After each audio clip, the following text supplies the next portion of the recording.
So this is pretty interesting. Are people still using Windows XP and 7? Yes. And here's why. But before I jump into this, you can help me out by doing what's free up here. Like, share, subscribe to the notification bell, and of course, comment. Now, the numbers here are actually pretty staggering. 25 million people still use Windows 7, and you are probably one of those. If you are, let us know in the comments down below. As well, 2.2 million people are still using Windows XP. And there's a number of reasons for this. For example, app compatibility, right? Legacy devices and such, old programs, and there's no support for them in newer operating systems. Cost of investment. Some people in some poor countries just can't afford it, and they might be still using Windows XP. It's not secure, but oh well, what can you do? As well, data migration issues. Sometimes, you have old programs and they won't work. They won't migrate from that old operating system to the new one. And as well, reliability. Things work right now. If you upgrade, they mightn't. Now, how can you run these older operating systems safely and securely?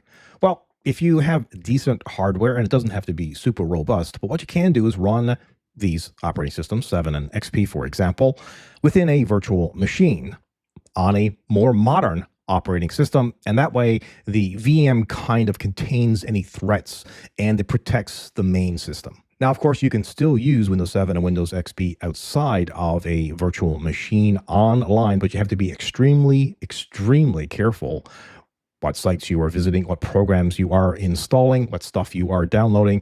And I would also suggest another layer of security, and that would be a decent antivirus program. And I could suggest one, something I've been using for a very long time, Malwarebytes, and I'm not sponsored by them. And you can really understand why people just don't want to upgrade to Windows 11, especially 25H2, and that is being forced. They want you to have now a Microsoft account, CoPilot, all the AI, Recall, taking pictures of, things on your screen.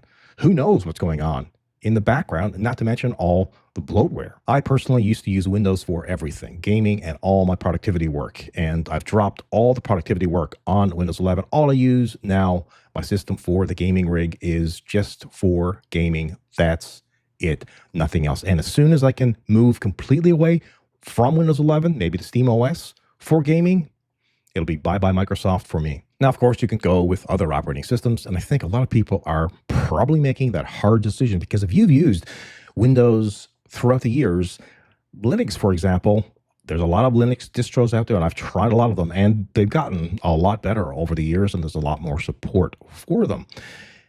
They're a little challenging to use, but like anything, once you get into it, it's not too bad. Anyway, I would love to know your thoughts on this. You can leave them in the comments down below.